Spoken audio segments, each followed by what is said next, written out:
To one woman who actually lives in this building, and she says she was detained by ICE agents overnight, and she says they took everyone and then asked questions later.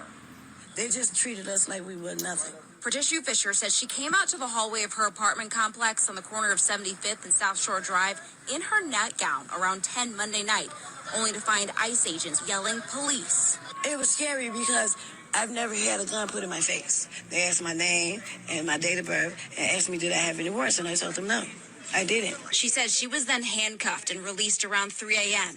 Fisher says she was told if anyone had any kind of warrant out for them, even if it was unrelated to immigration, they would not be released.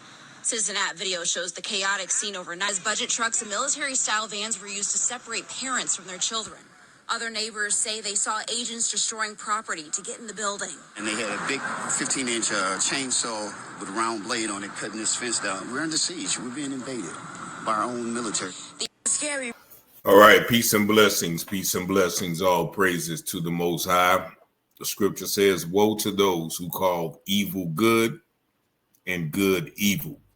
And that is what I think about when I see articles like this concerning the ICE raids out there in the south side of Chicago and other places where you hear them literally sieging black apartment buildings under the guise of looking for a Venezuelan gang. Now I'm going to play you another video which they're going to try to justify this, but we have to be careful as black people within this whole ICE thing, because as someone pointed out yesterday, what ICE is doing now to Hispanics is what SWAT teams have been doing for 50 and 60 years in black neighborhoods, going into houses, going into apartment buildings, busting up with rams and just saying, okay, you guys are criminals, so we're coming to search and siege.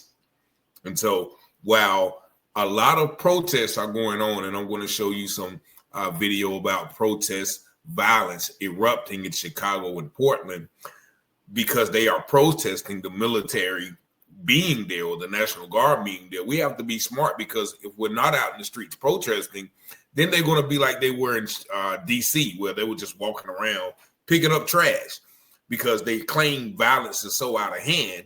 But when we get together in crowds and protest, then it justifies, okay, well, yeah, we have to, be violent with you guys because you guys are being violent with us. So the best thing to do is just, all right, okay, let them walk around, because that's the only thing they'll do. Crime is not that out of hand, where they need National Guards on every corner.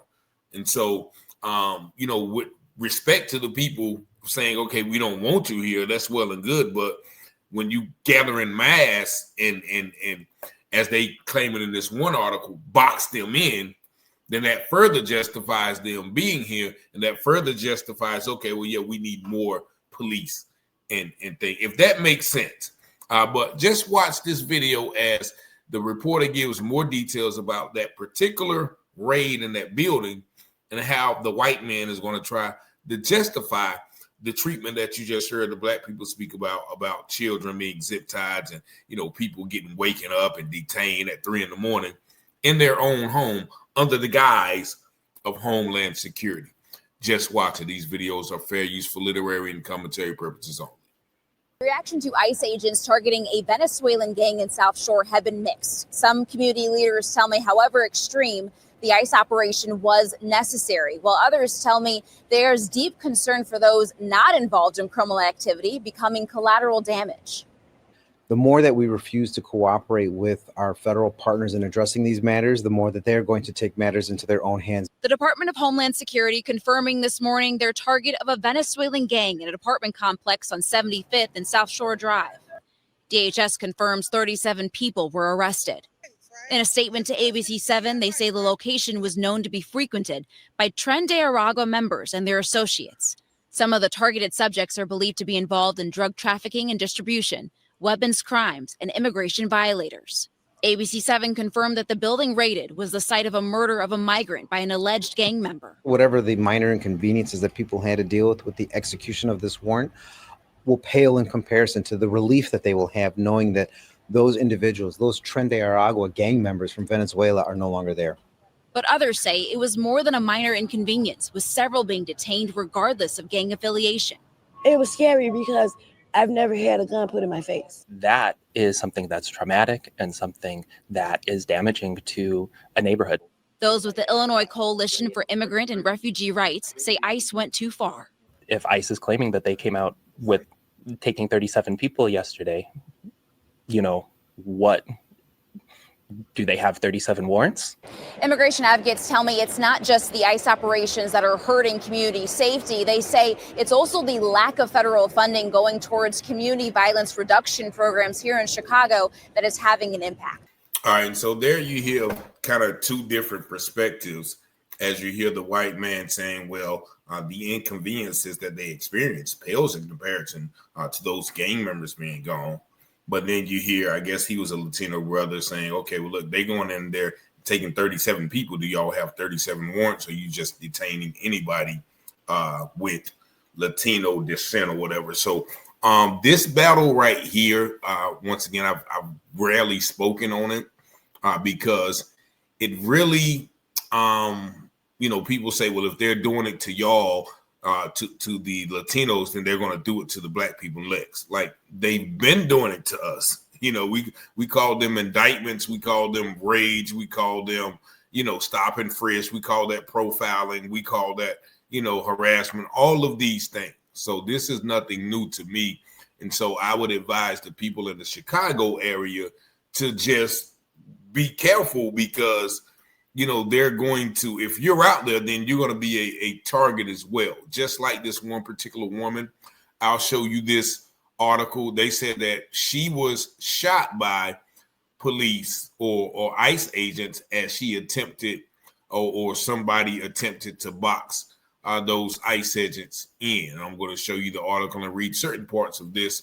This is from the New York Post. As you see, U.S. Border Patrol shoot armed woman in Chicago after being boxed in by cars. So they shoot an armed woman, right, that was boxing them in by cars. But just take a listen to this because this seems like she may have been a black woman, and black people are out there. The majority of the people out there are probably white and Hispanic, but the black people are going to be the ones who are first fired on if it comes to that. That's what this looks like. Officers exited their trapped vehicle when a suspect tried to run them over, forcing the officers to fire defensively.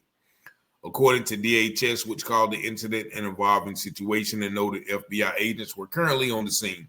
The suspect, who was a U.S. citizen armed with a semi-automatic weapon, departed. And then they say they're going to give you some more information. It says the gun-toting woman was already known to the federal agency for allegedly publicly identifying agents and encouraging people to attack them.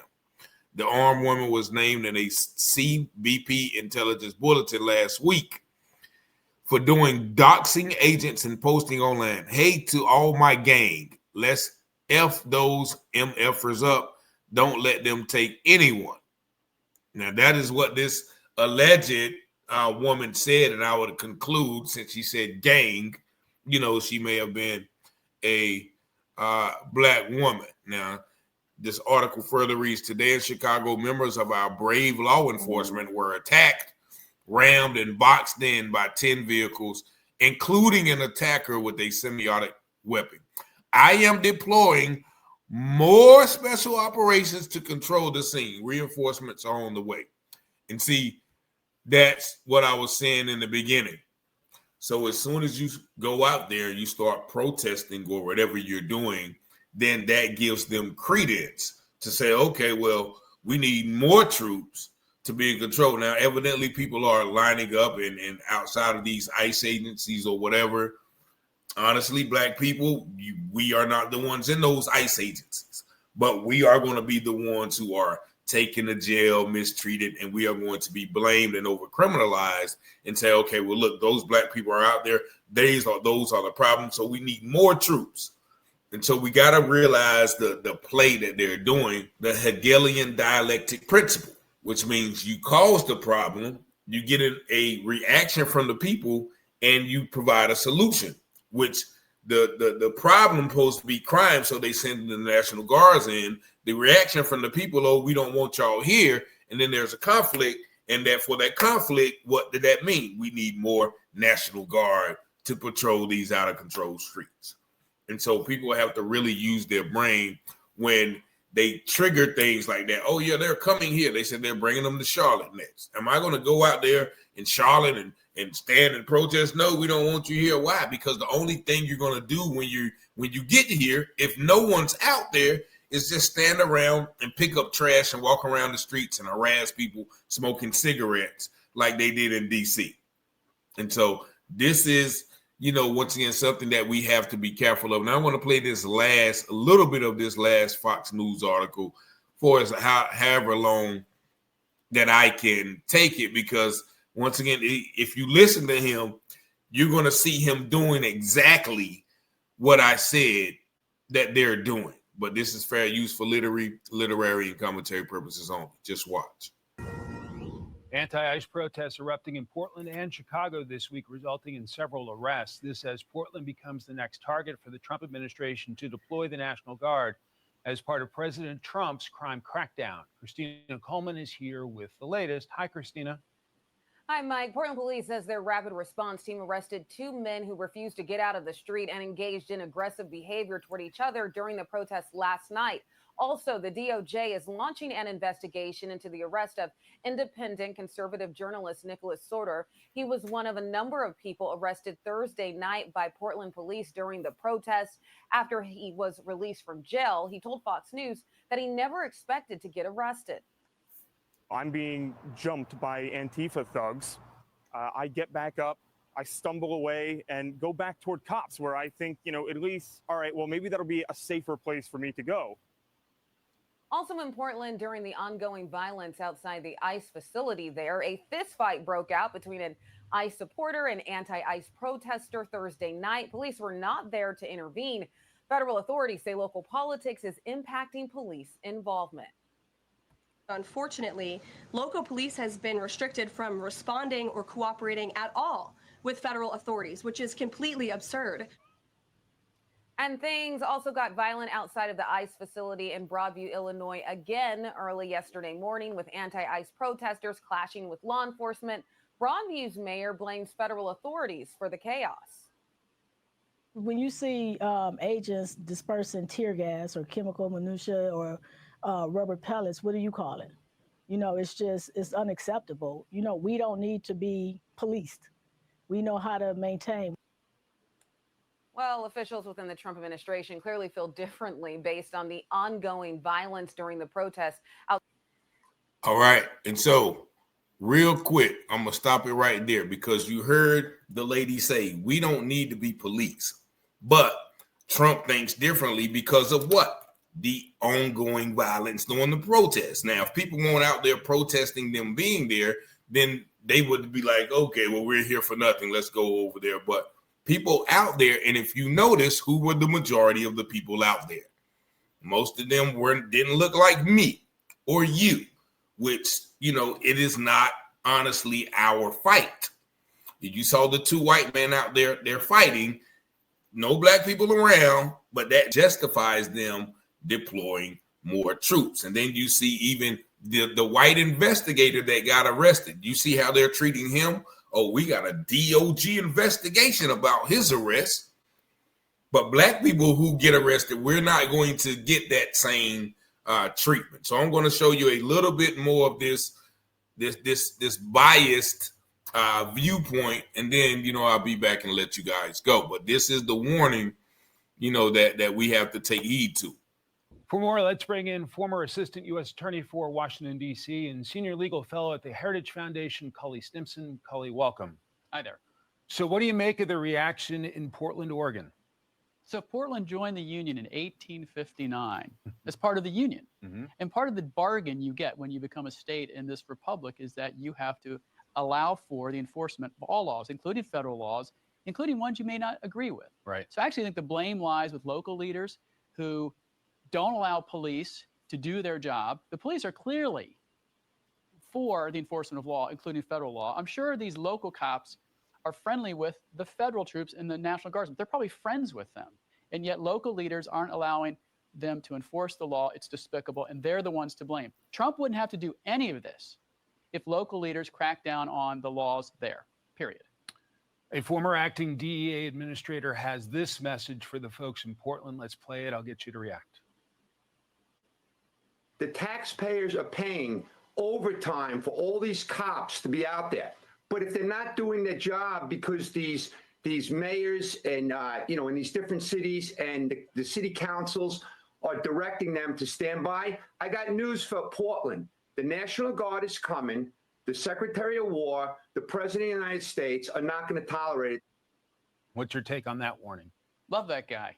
I mean, he's right? Look, you don't get to selectively enforce the law.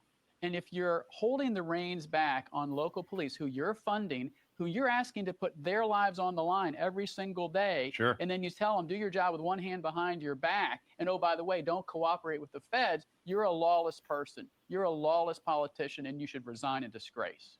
All right, let's pivot to Chicago. Illinois Governor J.B. Pritzker offering his reaction to the surge in Chicago, saying, quote, federal agents reporting to Secretary Kristi Noem have spent weeks snatching up families, scaring law-abiding residents, violating due process rights, and even detaining U.S. citizens. They fail to focus on violent criminals and instead create panic in our communities. How do you respond? It's a tremendous act of projection on his part. He's the one, his mayor's the one that is not enforcing local law. It's the crime tsunami in Chicago, which I've written about, which I've talked about. I mean, there are parts of Chicago, as I've told you before, Mike, that are more dangerous than the war zones in Iraq and Afghanistan. All right, so I got to stop it right there, man. I can't listen to that ugly-looking demon guy. I don't know. He looks like a sort of an alien or some out of a horror movie or, whatever the case may be, that guy from Caught Up or, whoever. But he is from the Heritage Foundation. If you know the Heritage Foundation, they are of the Project 2025 fame. And he blames local leaders. And one thing that he said stuck out to me is like, you can't selectively enforce the law, right? White people do it all the time. They selectively enforce the law about who they want to arrest, just like that investigative journalist. So, we have to be careful once again, because we are going to be blamed, as he brought up Chicago and the violent crime, and that's why we need the National Guard. But I've focused on heinous crimes all over in majority white states, white communities, and those are never brought up during this time. So I just wanted to cover this because I saw that a lot of people have been asking me to talk about the ICE raids and how they're doing it to this and they're going to do it to us. America cannot do anything to black people worse than what has already been done. And so, I get people calling me and black people and, this Hispanic guy I know you're probably watching right now wants to call me from a block number. I think he called me before and wants to debate. And, I want you to come on and talk about the black and brown. And, what do you think about ICE? And and as I tell everybody, I cannot worry about a brush fryer in your yard when my whole house is on fire and I don't have any water extinguisher and the fire department won't come. And my house has been burning for 400 years. In your house, you just got this little brush fryer in your yard and you have water and you have, you know what I mean? So that's how I equate it to. I get stories every day of black people being killed by police, injustices, black people getting targeted, stopped, harassed, beat, men, women, and children unlawfully imprisoned. But now, it's going to happen to you. No, it's already happening to us. You're just on the tail end. Now you're getting some of what we've been feeling. So, and much respect to, the Hispanic brothers and sisters. But, as far as like us going out there, putting our lives on the line, our freedom, our safety, I don't feel that, we have the luxury of doing that. Like I said, most of the people you see out there are white people. They have the luxury of whiteness to go out there, protest, fight with them, and then go home, and then don't suffer the brunt of the, see, they're violent out there, we need to ramp up police. And then, you know, they're not the ones getting the collateral damage. We are. But I hope this made sense. Y'all let me know what y'all think about this video with the comments. Y'all see the number 919-587-7782. If you do like this content, please hit that subscribe button, which allows the channel to grow and be more prevalent in the internet space. But I definitely thank y'all for watching, liking, sharing, and subscribing and commenting. Also, the Join Now membership is open, so you can get exclusive to some of these censored and exclusive videos that can't be played through regular YouTube. But I certainly thank y'all for watching. You see the number 919-587-7782. And as always, I pray you have peace and blessings.